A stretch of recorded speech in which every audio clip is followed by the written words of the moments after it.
할렐루야. 하나님의 은혜가 함께하기를 주님의 이름으로 축원합니다. 오늘 말씀은 베드로라고 하는 사도 있죠. 이 베드로라는 사도가 흩어진 나그네와 같은 성도들에게 보낸 편지의 말씀이에요. 이게 흩어졌다라고 하는 것은 핍박을 받아서 한 곳에 머물지 못하고 계속해서 옮겨 다니고 혹은 쫓겨다니는 그러한 성도를 두고 한 얘기예요. 그 당시는 로마 시대였어요. 혹시 여러분 들은 기억이 있는지 모르지만 로마 시대 때에 로마 시내가 크게 불이 났어요. 그러니까는 이 정권이 위태하게 된 거예요. 여론이 아주 심각하게 안 좋아졌어요. 그러니까 이 책임을 누구한테 좀 물어야 되는데 때마침 기독교인들이 많이 생기기 시작을 했어요. 그러니까 저 예수쟁이들이 이 시내에 불을 질렀다. 저들이 폭도다. 이렇게 소문을 냈어요. 그래서 그로 인하여서 예수 믿는 사람들이 전부 다 핍박을 받게 되었고 감옥에 갇히기도 하고 혹은 죽임을 당하는 그런 시대를 갖게 되었어요. 바로 그 초창기예요. 그 초창기 핍박이 임하기 시작하는 그때에 바로 이 성도들은 먼저 그 핍박을 받아서 피난을 가고 또돌이 생활을 하는 거예요. 그래서 흩어진 나그네들에게 이 편지를 보냅니다. 하고서는 베드로 사도가 흩어져서 정말로 낙오가 되어 있는 혹은 또돌이처럼 다니는 그러한 성도들을 위해서 이 편지를 써 기록을 한 거예요. 근데 이 편지의 말씀의 핵심은 뭐예요? 이런 핍박이 우리에게 시작되었으니 여러분들 주님을 더욱더 굳세게 믿고 또 이 모든 핍박을 잘 참고 견디어 승리하십시오. 이게 편지의 핵심이에요. 자, 그런데 그 편지의 내용 가운데에 오늘 4장 7절부터 읽었는데 그 7절부터 11절까지의 그 말씀을 빼어가지고서 여러분들에게 설교하고자 하는 거예요. 먼저 지금이 무슨 때냐라고 하는 거죠. 지금이 무슨 때냐. 7절에 나와 있죠. 뭐라 그랬어요? 만물의 마지막이 가까이 왔으니. 마지막 때라는 거예요. 여러분 우리의 인생에 언제가 마지막 때예요? 지구가 멸망할 때가 마지막입니까? 아니죠. 그건 머나먼 이야기고 우리의 인생의 마지막 때가 뭐예요? 죽음이 가까이 올 때가 마지막이에요. 그렇죠? 그러면 베드로 사도가 지금 만물의 마지막이 가까이 왔습니다. 그러니 여러분 정신 차리고 근신하며 기도하십시오. 라고 권면하고 있는 거예요. 그러면 여기에서 마지막 때라고 하는 것은 무슨 때를 얘기한 거예요? 이제 대대적인 핍박이 시작됐습니다. 대대적인 환란이 이제 시작됩니다. 그래서 우리는 곧 죽을지도 모릅니다. 그러니까 정신 차리세요. 그리고 근신하시고 기도하세요. 라고 이야기를 하고 있는 거예요. 오늘 여러분 우리가 알죠? 우리 지금 나이가 몇이에요? 대부분 다 60이 넘었죠? 언제까지 살 것 같아요? 그건 모르는 일이지만 지금까지 산 날보다도 이제 앞으로 살 날이 더 짧다는 것은 분명하겠죠? 죽음이 이제 곧 가까이 온단 말이에요. 그러면 이 죽음이 가까이 온다는 것을 알면은 우리가 남은 삶을 어떻게 살아야 돼요? 지금까지 살았던 인생 그대로 사는 것이 좋겠어요? 아니면은 이제 남은 삶이 짧으니까 이제 짧은 인생 후회하지 않고 정말로 보람이 있고 멋있게 그리고 하나님 앞에 갈 날이 하나님 앞에 당당히 설 수 있는 날을 생각하면서 살기를 원하세요. 우리는 다 알잖아요. 뻔한 대답이죠. 어떻게 살아야 되겠어요? 이제는 살 날이 짧네. 죽을 날이 점점 가까이 오네. 이젠 정신 차려야지. 지금까지 산 것처럼 살아서는 안 되지. 이제는 더 새롭게 살아야지. 그리고 이제는 후회함이 없고 하나님 앞에 하나님의 은혜로 잘 살다 왔습니다 라고 이야기할 수 있어야지. 그런 마음 갖지 않아요? 바라기는 혹시나 나는 죽는 날은 생각해 보지도 않았어. 나는 지금까지 산 것처럼 건강하게 오래오래 잘 먹고 잘 살 거야 라고 하는 마음만 가지고 살았다면 이제 다시 한번 우리의 삶의 마지막을 생각할 줄 아는 겸손한 인생 다 되어질 수 있기를 간절히 바랍니다. 지금이 바로 이 마지막 때라는 거예요. 지금이 바로. 말씀을 드린 것처럼 당시 기독교가 이제 막 시작됐어요. 그러면서 이방세계, 곧 예수를 믿지 않는 이스라엘 밖의 이방 나라들도 이제는 예수를 믿기 시작을 하게 된 거예요. 그러면서 대대적인 핍박이 이제 시작되어지고 대대적인 핍박이 시작되다 보니까는 이제 이 성도들이 이제 중요한 결정을 내릴 때가 된 거예요. 내가 예수를 계속 믿을 수 있는가? 어떻게 내가 예수를 잘 믿을 수 있겠지? 어떻게 하면 이 환난과 핍박을 참고 견디며 이길 수 있지? 중요한 결정을 해야 되는 때가 된 거예요. 우리나라도 일제시대 때를 겪었죠. 저는 그 시대를 겪지 못했지만 기록을 보면은 혹은 이전의 내용들을 보면은 예수를 믿는 사람들을 많이 핍박을 했어요. 6.25 전쟁 때에도 그랬죠. 예수 믿는 사람들 핍박을 했는데 그 핍박하면서 내어민 카드가 무엇이냐면은 너 예수 믿을래? 아니면은 예수 안 믿고 살래? 라는 거예요. 너 예수 믿고 죽을래? 아니면 너 예수 부인하고 살을래? 라는 거죠. 그러한 판단과 결정을 어느 순간 내가 해야 될 때가 온단 말이에요. 바로 그때가 오늘 성경 보니까는 지금입니다. 지금이 바로 그 마지막 때입니다. 정신 차리세요. 근신하세요. 기도하세요. 라고 이야기를 하고 있는 거예요. 사람이 종말을 맞이하면은 마음의 태도가 달라질까요? 안 달라질까요? 아주 쉽게 죽음을 앞두고 있으면 마음의 태도가 달라지느냐 안 달라지느냐라는 거예요. 어떨 것 같아요? 죽음을 앞두고 있어요. 예를 들어서 병원에서 의사가 얘기하는 거예요. 한 달밖에 못 삽니다. 큰일 났어요.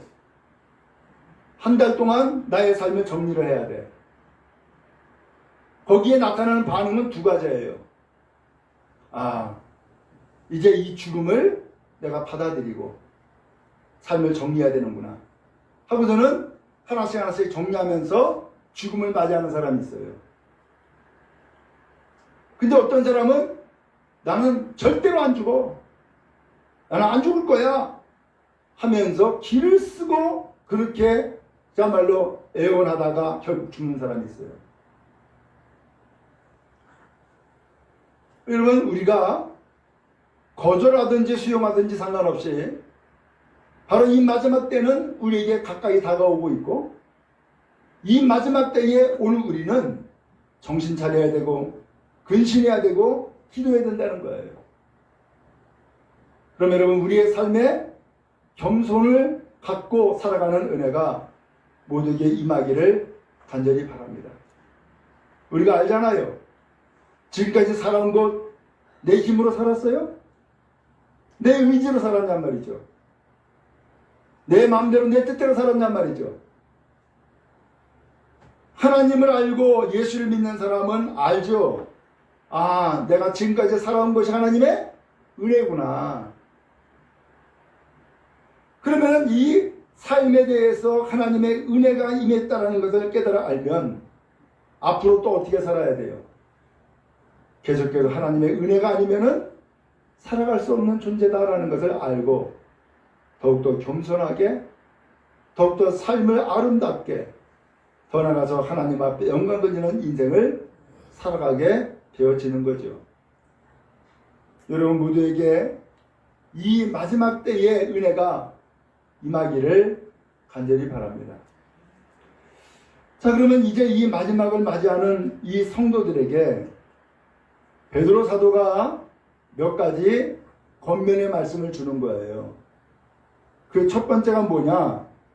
서로 사랑하십시오 라고 하는 거예요. 서로 사랑하십시오. 사랑은 허다한 죄를 덮습니다 라고 하는 거예요. 사랑은 허다한 죄를 덮습니다. 사랑할 수 있는 사람 사랑하는 것 누구나 할 수 있죠. 그러나 사랑할 수 없는 사람까지도 사랑하는 것, 이것은 보통 사람이 할 수 있는 일은 못 돼요. 그럼에도 불구하고 성경은 말씀하는 거예요. 서로 사랑할지니 사랑은 허다한 죄를 덮느니라. 어느 책인가 보니까 인생을 산 사람이 후회하는 것이 있다는 거예요. 죽음을 앞두고 후회하는 것이 쫙 있어요. 그 후회하는 것의 그 첫 번째가 뭐냐면은 사랑하지, 더 사랑할 것. 이거라는 거예요. 더 사랑할 것. 사랑했으면은 그런 아픔을 겪지 않았고, 사랑했으면은 헤어지지 않았고, 사랑했으면은 참고 견딜 수 있었으며, 사랑했으면은 열매를 맺을 수 있었을 텐데, 내가 사랑하지 아니하고 미웠기에 결국은 나도 그 사랑을 잃어버린 사람으로 삶을 마치는구나, 혹은 끝내는구나 라고 하는 것을 생각하게 되어진 거죠. 성경은 수도 없이 말씀하잖아요. 하나님은 사랑이시다. 예수님도 우리에게 말씀하시잖아요. 하나님은 사랑이시니 라고 하면서 서로 사랑하라 라고 말씀했어요. 오늘 여기 성경에서도 베드로 사도는 오늘 우리에게 다시금 이야기해요. 무엇보다도 뜨겁게 서로 사랑할지니 사랑은 허다한 죄를 덮느니라. 사랑받을 수 있는 사람, 누구나 사랑하는 사람, 사랑에 좋은 사람, 사랑하는 것 누구나 할 수 있어요. 그러나 여기서 무엇보다 뜨겁게 서로 사랑할지니라고 하는 이 사랑은 보통 사람을 두고 한 얘기가 아닌 거예요. 사랑할 수 없는 사람까지도 사랑할 것을 말씀해주고 있는 것이죠. 바라기는 지금까지의 삶을 살아가면서 혹시 서로 사랑하라는 이 말씀을 우리가 잘 알지 못하고 미워하면서 인생을 살았다면 이제 남은 삶은 여기에 후회됨이 없이 서로 사랑하며 주의 뜻을 이루며 살아가는 우리의 인생 다 되어지기를 간절히 바랍니다. 서로 사랑하는 것 예수님 닮는 것이고, 서로 사랑하는 것 하나님의 뜻을 이루는 것이며 하나님의 마음을 품는 것입니다. 그러므로 우리 교회의 모든 성도들은 서로 사랑하는 공동체 되어지기를 바라고, 또 이 서로 사랑함이 여러분의 가족 안에서도 또한 사회생활 가운데서도 충만히 임하기를 간절히 바랍니다. 두 번째로는 서로 봉사하라 라는 말씀이 나오죠. 9절에 보니까는 서로 대접하기를 원망 없이 하고, 대접한 서로 대접이라고 표현했어요. 또 10절에 각각 은사를 받은 대로 하나님의 여러 가지 은혜를 받던 선한 청지기 같이 서로 봉사하라 이렇게 표현을 했어요. 서로 봉사하래요. 9절에 서로 대접하라, 10절에 서로 봉사하라. 이거 한마디로 표현하면 서로 섬기세요 라는 얘기예요. 서로 섬기세요. 특별히 10절에 보니까 각각 은사를 받은 대로 하나님의 여러 가지 은혜를 받던 선한 청지기 같이 서로 봉사하라. 은사가 나오고요, 은혜가 나오죠. 여러분, 은사는 하나님이 우리에게 주신 선물이에요. 어떤 사람은 성품이 너무너무 좋아. 그래서 모든 사람을 품어. 그 하나님이 주신 선물이에요. 그렇죠? 어떤 사람은 잘 가르쳐. 하나님이 주신 선물이에요.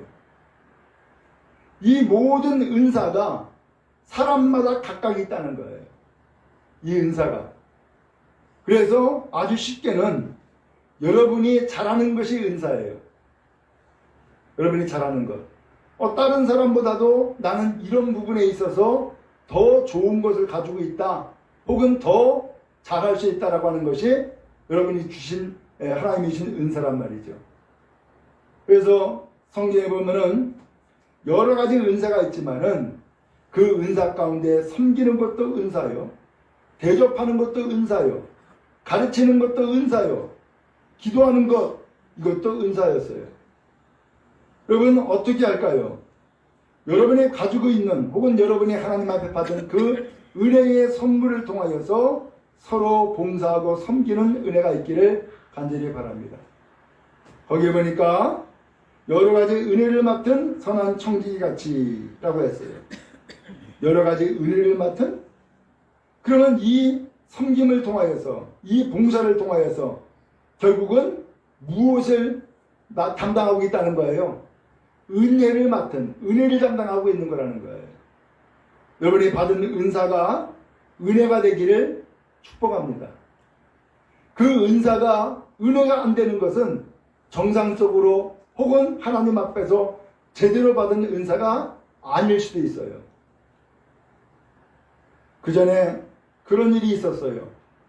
최근에 농촌에서 목회하는데 어느 권사님이 은사를 받았어. 그래서 기도하면은 예언도 하고요. 방언도 하고요. 그러면서 그 기도에 은사가 있었어요. 그러니까 사람들이 이 권사님한테 가서 기도해 달라고 그러면서 기도를 받는 거예요. 그러니까는 이 교회에 그 목회자가 있음에도 불구하고 성도들이 목회자를 따르는 것보다도 누굴 따르겠어요? 그 기도하는 그 권사님을 따르는 거야. 그런데 이 권사님이 처음에 그렇게 기도해 주더니만은 그 다음에 기도해 주고 하는 것이 고마우니까 사람들이 뭔가 싸가지고 갔어. 그래서 뭔가 싸가지고 가면서 대접해 주고 그리고 기도받고 하는 거예요. 그러니까 이 교회의 목회가 완전히 그 목사님을 중심으로 목회가 이루어지는 것이 아니라 그 권사님을 중심으로 교회가 움직이고 있는 거예요. 근데 이것이 좀 지나니까 이제는 무엇인가 가지고 오는 것이 당당한 일이 되어버렸어요. 그러면서 이것이 교회에 부작용이 일어나게 된 거예요. 어때요? 받은 은사, 정말로 하나님 앞에 은혜로 이것이 봉사하고 섬기는 데 써야지 받은 은사를 가지고 내 이득을 취하는 일로 쓰여지면 안 된다라는 거예요. 이것은 선한 청지기의 역할을 하고 있는 것이 아닌 것이죠. 선한 청지기가 뭐예요? 청지기는 말 그대로 심부름꾼이에요. 청지기는 일꾼이란 말이에요. 주인이 아니에요. 그렇기 때문에 오늘 우리가 교회에서 여러 가지 직분을 받거나 봉사하거나 섬기는 것은 청지기직이에요. 그 청지기를 통하여서 서로 봉사하고 섬기는 거예요. 그 서로 봉사하고 섬기는 일을 통하여서 은혜를 나누는 거예요. 은혜를. 이게 봉사예요. 그러므로 여러분 봉사할 때에 은혜를 나누고 기쁨을 나누는 봉사가 돼야지 그 봉사가 은혜를 깨버리고 기쁨을 깨버려서 분노를 유발하거나 다툼을 갖게 하는 일은 올바른 봉사가 아니게 되는 것이죠. 그러면 여러분 오늘 이 성경에 나와 있는 것처럼 내가 받은 은사로 봉사하는 것은 은혜를 나누는 것이구나 라는 것을 기억하면서 여러분의 섬김과 봉사가 은혜를 나누는 복된 결과를 맺어 나갈 수 있기를 간절히 바랍니다. 자, 이제 11절 말씀으로 들어갑니다. 11절 말씀에 이렇게 표현했어요. 만일 누가 말하려면 하나님의 말씀을 하는 것 같이 하고 누가 봉사하려면 하나님의 공급하는 힘으로 하는 것 같이 해라. 이렇게 말씀했어요. 내가 무엇인가 말을 하려고 하면은 어떻게 말을 하라고요? 하나님의 말씀을 하는 것 같이 하라는 거예요. 이게 무슨 뜻이에요? 하나님의 말씀을 하는 것 같이 하라. 하나님의 말씀은 우리에게 교훈을 줘요. 책망도 있어요. 감동도 있어요. 은혜가 있어요. 깨달음도 있어요. 그런데 오늘 우리가 하나님의 말씀하는 것 같이 하지 아니하고 내 감정대로 말을 하면 어떤 일이 벌어져요? 이것이 다툼이 되거나 상처가 될 수가 있죠. 그렇기 때문에 말하려면 하나님의 말씀을 하는 것 같이 해라 라고 말씀하고 있는 거예요. 제가 처음에 농촌 목회를 갔을 때에 이 기가 막힌 일이 생겼어요. 교인 간에 좀 음행한 일이 있다라는 소문이 도는 거야. 참 난감한 일이 생겼어요. 이거 어떻게 해야 돼, 이거? 더군다나 농촌 마을이니까 이 소문은 순식간에 다 퍼져버리고요. 그리고 이 문제는 개인 간의 문제가 아니라 교회의 문제가 되어버려요. 교회 문제가. 어떻게 해요? 그래서 이 문제를 놓고서 기도하다가 교인들한테 방구를 했어요. 지금부터 앞으로 40일 동안 금식 기도합니다. 그러니까 여러분들도 하루에 한 끼 이상씩 다 금식하세요. 그리고 새벽 기도를 하니까 새벽 기도 다 나오세요. 그 다음에 두 번째로는 절대로 말하지 마세요. 누가 이렇느니 누가 저랬느니 누가 옳으니 누가 그러니 절대로 말하지 마세요. 기도만 하세요. 라고 했어요. 근데 참 다행스럽게 그 교회가 좋은 교회야. 그 교회 교인들이 30대의 젊은 목사가 그렇게 이야기를 하는 것을 다 듣고 따르는 거예요. 새벽 기도를 다 나왔어요. 그리고서 오직 말씀 붙잡고 기도만 하는 거예요. 40일이 끝났어요. 근데도 불구하고 잠잠하긴 해줬지만 문제가 해결이 안 됐어요. 40일 기도 다시 또 합니다. 그래서 이제 80일이 됐어요. 80일 동안 또 기도를 했는데 그럼에도 불구하고 완전하지가 않은 거예요. 또 기도합니다. 그래서 40일 금식 새벽 기도회를 3번을 한 거예요. 그러니까 1년이 다 가더만요. 어떻게 됐을까요? 그 문제가 다 해결됐어요. 교회는 잠잠해졌고요. 이제 이 교회는 오히려 전도하고 기도하며 또 하나님을 예배하는 교회로 나갈 수 있게 되어졌어요.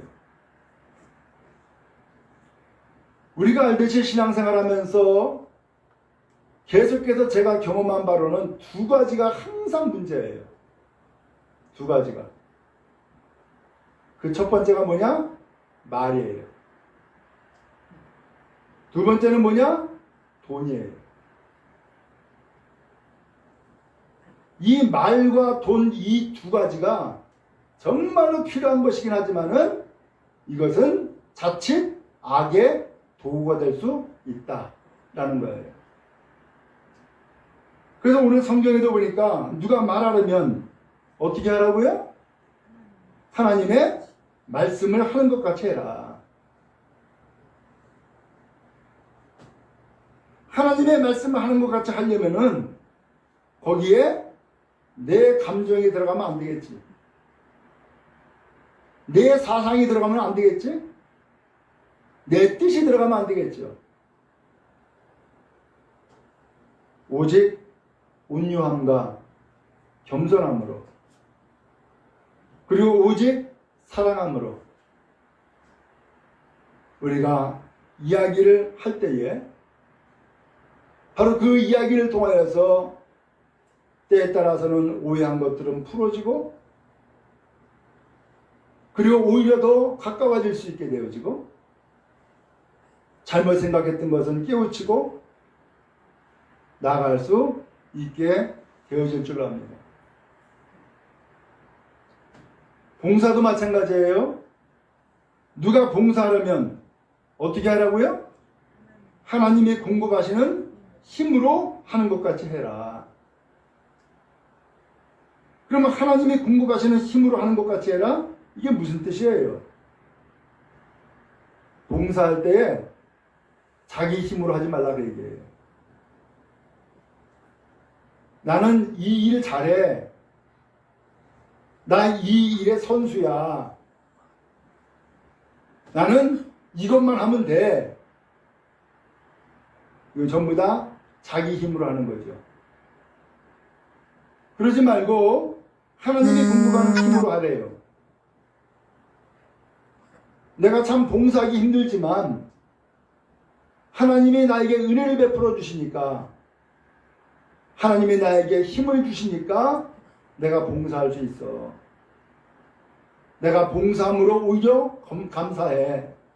이러한 마음의 자세를 가지고서 봉사하라는 거예요. 근데 만약에 하나님이 주는 힘이 아니라 자기 힘으로 하면은 어떤 일이 생겨요? 보니까 이런 일들이 생기더라고. 절대로 이것을 안 놓으려 그래. 그리고 더 나가서 그 일을 하면서 날마다 투덜거리는 거야. 누구는 왜 안 하는 거야? 나는 하는데. 이렇게 돼버리는 거야. 봉사하면서 하나님 앞에 은혜를 받고 은혜를 누리는 삶이 아니라 오히려 원망하고 불평함으로, 남을 탓함으로 교회를 혼란하게 하고 혹은 교회를 불편하게 하는 일이 생기더라라는 거예요. 베드로 사도는 지금 만물의 마지막 때에 가까이 왔다.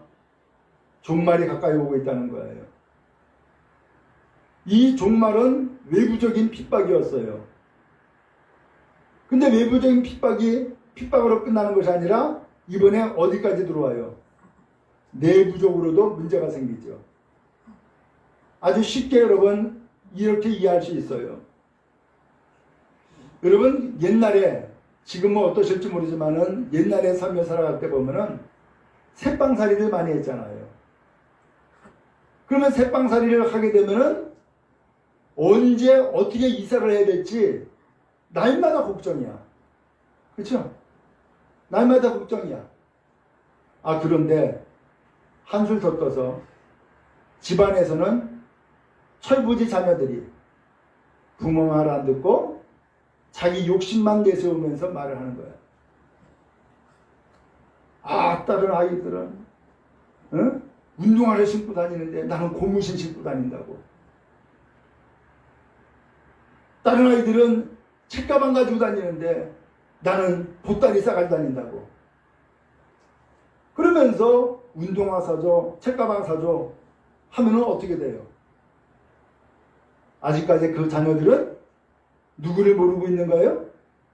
부모의 마음을 모르고 있는 것이지. 그게 철부지 아니에요? 제가 서울에서 목회할 때의 일이었어요. 어린이집을 운영을 했어요. 그러니까 아이들을 태우고 데리고 오고 데려다 주고 해야 되니까는 차가 필요했고 운전하는 기사가 필요했어요. 근데 교회에서 운영하니까 누가 그 차를 운행하고 운전하겠어요? 자연스럽게 교인이 어린이집에서 월급 받고 운전하겠죠? 근데 이제 이 교인이 그렇게 해서 차량을 관리하고 운전하다 보니까는 어떤 일이 생겨요? 월급 받으면서 큰 소리 치게 되는 거예요. 월급 받으면서. 소위 말하면 주인 노릇하게 되는 거예요. 그래서 그랬는지 그 어린이집을 관리하고 담당하는 장로님이 그 운전하는 분을 사임시켰어요. 그랬는데 사건이 벌어진 거예요. 주일날인데 예배를 마치고서 다 함께 모여서 이제 식사들을 하고 있는데 갑자기 이 운전했던 그 집사님이 장모님한테 욕을 하면서 싸우는 거예요. 저는 그 뒤에서 밥을 먹고 있다가 이 황당함을 이제 겪게 된 거예요.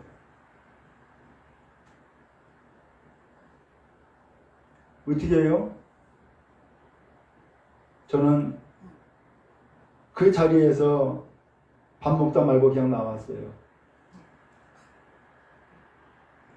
그랬는데 그 이후에 더 기가 막힌 이야기가 또 나온 거예요. 목사님은 그 자리에 있었는데 목사님은 왜 내 편 안 들어줬냐라는 거예요.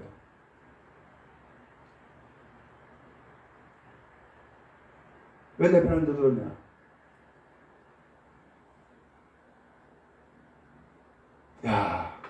저는 그런 생각을 했어요. 저는 반대로 아니 장로가 되고 집사가 되어가지고서 목사 앞에서 싸워? 저건 부모 앞에서 자식들이 서로 싸우는 거랑 똑같잖아.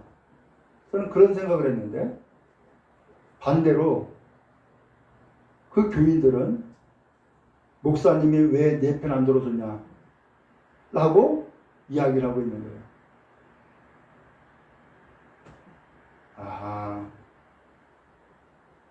사람마다 다 자기 생각만 하는구나.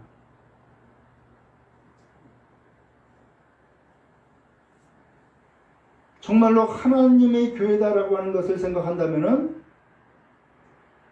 이럴 수가 없는데.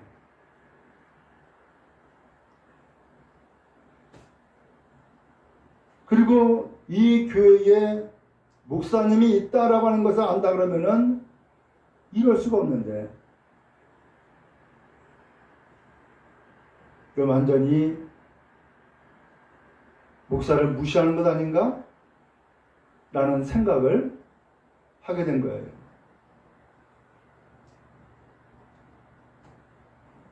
그리고 나서 그것으로 끝나는 것이 아니라 이번에는 또 그 운전했던 집사님이 그렇게 싸우고 난 다음에 교회 안 나와. 교인들은요 보니까 교회 안 나오는 것이 무기더구만.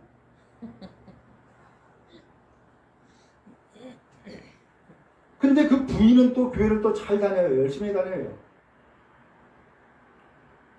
그러니까 부인이 또 찾아와서 이야기하는 거예요. 목사님, 우리 남편이 참 저렇게 고집 피우고 교회를 안 나오는데 목사님 한번 좀 만나주세요. 만나주세요. 이러니 어떻게 또 찾아가가지고서는 얼레고 달래고 해가지고서는 겨우 또 교회 데리고 나오죠. 그럼 어때요? 아주 자기가 왕인 줄 알죠. 참 이런 기가 막힌 일들이 과거에나 오늘이나 똑같이 이루어지고 있더란 말이죠. 달라지고 변화되고 새로워지면 얼마나 좋겠어요. 그러질 않아요. 그래서 종말을 의식하고 내가 이제는 죽을 날이 가까이 오는구나. 내 인생을 정리해야 될 때가 가까이 오는구나 라고 하는 것을 생각하고 두렵고 떨림으로 살아간다면 사실은 우리가 새롭게 살아야지, 변화되면서 살아야지 라고 하는 거예요. 오늘 베드로 사도는 이야기를 해줘요. 왜 말하려면 하나님의 말씀하는 것 같이 하고 왜 봉사하려면 하나님의 공부하는 힘으로 하는 것 같아 해라 라고 이야기했느냐? 거기에 이유가 나오죠. 이는 범사의 예수 그리스도로 말미암아 하나님이 뭘 받으시게? 영광을 받으시게 하려 합니다. 그랬어요. 그 환난과 핍박이 있다는 것은 알아요. 그리고 정말로 종말에 가까이 오고 있다는 것도 알아요. 근데 그런 환난과 핍박이 있는 가운데에서 하나님이 그 교회와 성도들에게 기대하는 바가 있어요. 뭘 기대할까요? 끝까지 참고 끝까지 견디며 그 환난과 핍박 가운데서도 나는 절대로 하나님을 부인하지 않습니다. 나는 끝까지 예수 잘 믿을 겁니다. 그러면서 끝까지 믿음을 잃지 아니하고 이러한 위기와 환난을 극복해 나가는 모습을 하나님은 보길 원하시는 거죠. 그게 하나님이 영광 받는 거예요. 여러분 자녀들도 똑같죠? 자녀들이 나 이제 출세하겠다고 공부를 하거나 아니면은 도시로 나가요. 그러면 도시로 나가면은 생각하기에는 공부도 할 것도 많고 돈 벌 것도 많고 직장 갈 것도 많고 그러면 다 잘 될 줄 알죠. 막상 도시로 나가. 그래요 안 그래요? 마음대로 안 돼. 머리 하나 붙일 것이 없을 수도 있단 말이에요. 그때에 아이고 아버지 어머니 난 실패했어요 라고 돌아오기를 원할까라는 거예요. 부모는 뭘 원해요?